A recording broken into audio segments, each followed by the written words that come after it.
आज का विषय है किस्मत की करामात। आप सभी अच्छी तरह से जानते हैं, समझते हैं, अनुभवी हैं। कहते हैं सारा खेल, सारी करामात किस्मत की है, भाग्य की है। संसार में बहुत से लोग किस्मत के भरोसे, भाग्य के भरोसे बैठे रहते हैं और बहुत से लोग स्वयं ही अपने भाग्य का निर्माण करते हैं, अपनी किस्मत का निर्माण करते हैं। अब विषय ये आता है कि किस्मत की करामात है, ये व्यक्ति के अपने कर्म की करामात है। क्या कारण है? व्यक्ति का जो भाग्य या जीवन में प्राप्तियां उसकी किस्मत की वजह से, उसके भाग्य की वजह से मिलती हैं। चाहे वो कोई भी प्राप्ति हो, चाहे वो जीवन हो, चाहे संबंध हो, चाहे भौतिक सुख साधन हो, तीन चीजें ही है आपके पास। क्या क्या? सबसे पहला आपका मूल्यवान आपका अपना जीवन है, जो प्रकृति के 5 तत्वों से निर्मित शरीर है, उसके अंदर आप चेतना है, दोनों के मिलने से ये जीवन है। तो कहें आप ये उचित होगा बड़े भाग्य से या बड़ी किस्मत से ये जीवन मिला है। जीवन बड़े भाग्य से, बड़ी किस्मत से मिला है। दूसरा कह सकते हैं जो आपको संबंध मिले हैं वो भी भाग्यवश, वो भी किस्मतवश मिले हैं। और भौतिक प्राप्तियां और साधन, वास्तव में जीवन को चलाने के लिए, संबंधों को बेहतर ढंग से देख रेख करने के लिए, उनके भी जीवन को चलाने के लिए इन वस्तुओं की और धन की आवश्यकता होती है। इसे भी आप कह सकते हैं भाग्य से। क्यों? क्योंकि ये सब प्रकृतिकृत है, प्रकृति के द्वारा निर्मित है। इसलिए तीनों चीज़ों को कह सकते हैं आप, जीवन, संबंध और प्रकृति की ये वस्तुएं या धन, ये तीनों चीज़ें ही आपको भाग्यवश मिली हैं, ये किस्मत के कारण मिली हैं। क्योंकि जो भाग्य विधाता है, जीवन दाता है, उसने जीवन देते ही आपके भाग्य का निर्धारण कर दिया। यानी आपके भाग्य में आपको क्या क्या दिया? सभी को एक समान दिया है, किसी को कम ज़्यादा नहीं दिया। आपको आपका जीवन दिया, संबंध दिए और ये प्रकृति दी, जिससे आप धन या वस्तुओं का निर्माण कर लेते हैं। तो ये तीनों चीज़ें भाग्य विधाता ने आपको भाग्य में दी हैं, किस्मत में दी हैं आपको। तो अब आप ये देखेंगे जीवन दाता ने तो आपकी किस्मत को, सभी के भाग्य को, सभी की किस्मत को एक जैसा ही बनाया, अलग अलग नहीं बनाया, एक जैसा।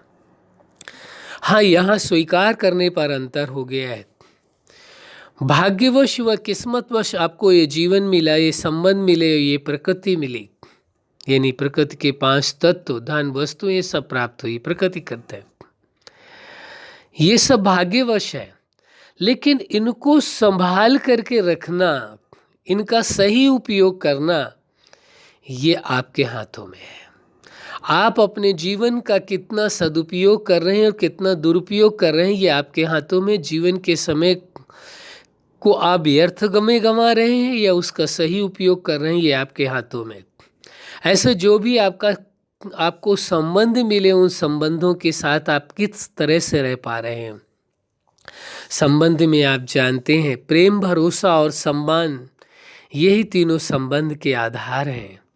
और यही तीनों चीज़ें जीवन को भी जीने के आधार हैं। क्योंकि जीवन में भी आपका अपने साथ कितना बेहतर संबंध है, जितना अच्छा संबंध आपका अपने साथ होगा, उतना ही अपने जो और संबंधी हैं उनके साथ भी संबंध आप निभा सकेंगे।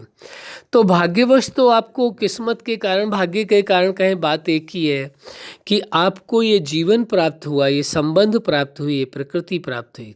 लेकिन उसका इस्तेमाल करना, उसका उपयोग करना, उन संबंधों का सुख लेना, इस प्रकृति का सही उपयोग करना, दुरुपयोग न करना, ये आपके हाथों में है। लेकिन कर्म का सिद्धांत, उस जीवन दाता ने सब कुछ देने के साथ साथ भाग्य में सब कुछ जीवन दिया, संबंध दिए और प्रकृति के द्वारा निर्मित धन और वस्तुएं दी।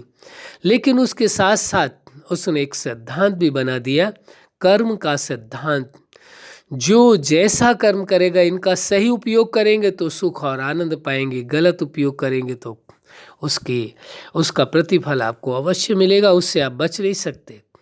इसलिए कर्म करने की स्वतंत्रता दी, लेकिन फल की स्वतंत्रता नहीं। जैसा कर्म करेंगे वैसा फल आपको स्वीकार करना ही पड़ेगा। आपकी आज्ञा की जरूरत नहीं होगी कि आप लेना चाहते या नहीं लेना चाहते, आपको लेना ही पड़ेगा।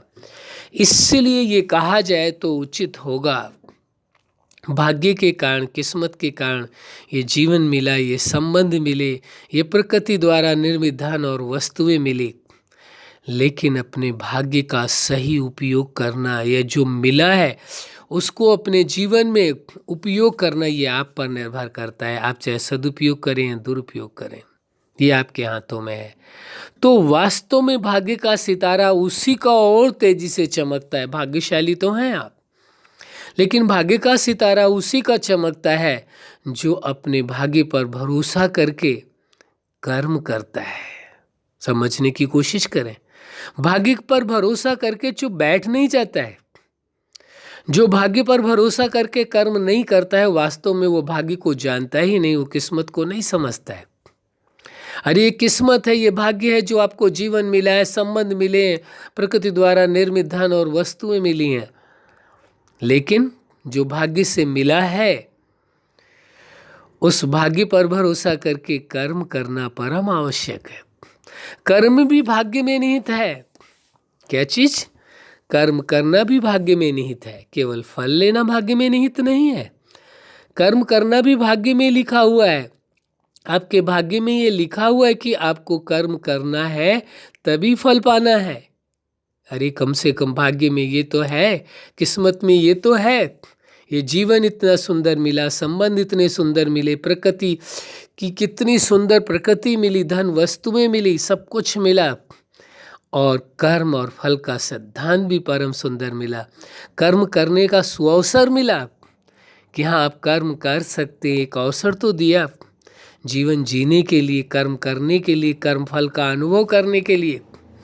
यदि जीवन ही नहीं होता तो कर्म और फल का अनुभव कौन करता? कर्म के द्वारा फल मिलता है, इसका एहसास कैसे होता? ये सबसे बड़े सौभाग्य की बात है, ये सबसे बड़े किस्मत की बात है। इसलिए क्या करेंगे? ये स्वीकार कर लेंगे भाग्यवश तो ये सब कुछ मिला है, और भाग्यवश कर्म करने का सुअवसर मिला है। इसे भी भाग्य समझें, इसे साधारण नहीं समझें। जो लोग साधारण समझते हैं कर्म करने को, वो बहुत बड़ी भूल करते हैं। इससे बड़ी कोई भूल नहीं है। जीवन में कर्म करने का सुंदर अवसर, सुंदर भाग्य आपको मिला है कि आप कर्म कर सकें, ये भी आपके भाग्य में निहित है। इसलिए इस सत्य को स्वीकार करें। भाग्य के भरोसे बैठना नहीं है, वो तो भ्रमात्मक बात हो गई कि भाग्य उसे कहते हैं कि जो स्वतः मिलता है उसमें कुछ करना नहीं होता है। अरे स्वतः तो आपको अपना जीवन मिल गया, इसमें कहाँ कुछ करना पड़ा। स्वतः ही तो आपको संबंध मिले, इसमें कहाँ कुछ करना पड़ा। आपने अपने माँ बाप का चुनाव नहीं करना पड़ा, माँ बाप को अपने बच्चों का चुनाव नहीं करना पड़ा, अपने आप भाग्यवश मिल गए सब कुछ। ये प्रकृति के पांचों तत्वों का निर्माण मनुष्य ने नहीं किया, भाग्यवश ही सब कुछ मिल गया। भाग्य विधाता ने तीनों चीज़ें प्रदान कर दी। और चौथा आप कह सकते हो भाग्य विधाता स्वयं आपको भाग्य में मिल गया। चौथा किसे कह सकते? भाग्य विधाता स्वयं भगवान, स्वयं भाग्य विधाता ही आपको भाग्य में मिल गया। और पांचवा कह सकते हैं आप कर्म करने का सुंदर अवसर उस भाग्य विधाता ने भाग्य में दिया। पांचवा क्या है? भाग्य विधाता ने कर्म करने का अवसर दिया। ये भाग्य विधाता ने सुंदर अवसर आपको प्रदान किया। ये भाग्य में निहित है। इसलिए जो भाग्य में निहित है वो तो करना ही पड़ेगा। यानी कर्म करना भाग्य में निहित है, ये स्वीकार कर लें, कर्म तो करना ही होगा। कर्म से तो कोई बच न सका है, ना आज तक न बचेगा। जिसको जीवन मिला है उसे कर्म तो अवश्य करना पड़ेगा। प्रक्रिया वहीं से शुरू हो गई, क्योंकि कर्म की परिभाषा ही स्पष्ट है। प्रकृतिकृत शरीर और चेतना के मिलने से ही जो कुछ प्रकट होता है वो सब कुछ कर्म कहलाता है। यहाँ तक आपका श्वास लेना भी कर्म है, विचार करना भी कर्म है, विश्राम करना भी कर्म है, भोजन करना, सब कुछ कर्म ही है। कर्म से अन्यत्र कुछ भी नहीं। आपका देखना, सुनना, बोलना, सब कुछ कर्म है। वही मात्र नहीं है जो हाथों के द्वारा कार्य करते हैं, वही कर्म है। शरीर के किसी अंग द्वारा कोई भी कार्य करते हैं वो सब कर्म के अंतर्गत ही आता है, क्योंकि जब चेतना और शरीर मिलते हैं प्रकृति के, तभी कर्म की शुरुआत होती है। अब इस वास्तविकता को समझने की जरूरत है, स्वीकार करने की आवश्यकता है। तो देखिए अब, हाँ? आप किस्मत की करामात को देखिए, आप अपने भाग्य की करामात को देखिए कि कैसी करामात है भाग्य की, जो कल्पना के परे है। सोचना मुश्किल था कि भाग्य में ये सब कुछ मिला है। ऐसा स्वीकार करके चलेंगे तो आप उस भाग्य विधाता को, जिसने भाग्य में ये 5 चीज़ें मुख्यतः दी हैं, और भी बहुत सारी चीज़ें अनमोल, लेकिन 5 मुख्यतः हैं, आप बहुत ही आनंदित होंगे और बहुत ही प्रेम पूर्वक ढंग से उसे दिल से आप धन्यवाद देंगे कि हे भाग्य विधाता, आपने भाग्य में, हे जीवन दाता, जो भी आप स्वीकार करते हैं, जिस नाम से स्वीकार करते हैं, ये आपका व्यक्तिगत विषय है। हे किस्मत बनाने वाले, तूने किस्मत इतनी अच्छी दी है, जिसमें किस्मत में, भाग्य में जीवन दिया, संबंध दिए, प्रकृति दी, और भाग्य विधाता भी मिला, और कर्म करने का सुअवसर भी भाग्य में मिला। देखिए, ये 5 चीजें भाग्य में आपको मिली हैं। ये भाग्य की करामात है जो आपको इतना सुंदर अवसर मिला है। अब ये देखना है इस अवसर का आप लाभ कितना लेते हैं। क्या जीवन का जो लक्ष्य है उस लक्ष्य को पा लेते हैं? जो संबंधों का लक्ष्य है उस लक्ष्य को आप पा पाते हैं? जो धन और वस्तुओं का, प्रकृति का जो लक्ष्य है उस लक्ष्य तक आप पहुंच पाते हैं? जो भाग्य विधाता लक्ष्य के रूप में आपको मिला है, क्या उसे आप, उसके साथ सर्व संबंधों का अनुभव कर पाते हैं? जो कर्म आपको भाग्य में मिले हैं, तो कर्म का जो लक्ष्य है, उद्देश्य है, क्या उस मंजिल तक आप पहुंच पाते हैं? इन 5 विषयों को भी समझना आवश्यक है। कौन सा? पहला है जीवन का लक्ष्य। जीवन का लक्ष्य अपने ही बनाए हुए सिद्धांतों के अनुसार जीवन के हर पल को जीना और अपनी विशेषताओं और गुणों के आधार से जीना ही जीवन का लक्ष्य है। दूसरा, संबंधों का लक्ष्य। क्या संबंध का लक्ष्य है? हर संबंध में प्रेम, भरोसा और सम्मान के साथ उनके साथ जीना है, और जीवन का परम सुख लेना है, और संबंधों का भी परम सुख आनंद लेना है। ये संबंध का लक्ष्य है कि उनके साथ रिश्ता बेहतर से बेहतर ढंग से निभाना है, और उसका सिद्धांत क्या है? उसके लिए प्रेम, भरोसा और सम्मान, इन्हीं आधार से आप संबंधों में बेहतर ढंग से जी सकेंगे। तीसरा है प्रकृति का लक्ष्य। क्या है? जीवन और संबंधों के लिए ही प्रकृति की ये धन या वस्तुएं हैं, उनका पूरी तरह से सदुपयोग करना, न ही प्रकृति का दुरुपयोग करना और न ही धन वस्तुओं का दुरुपयोग करना।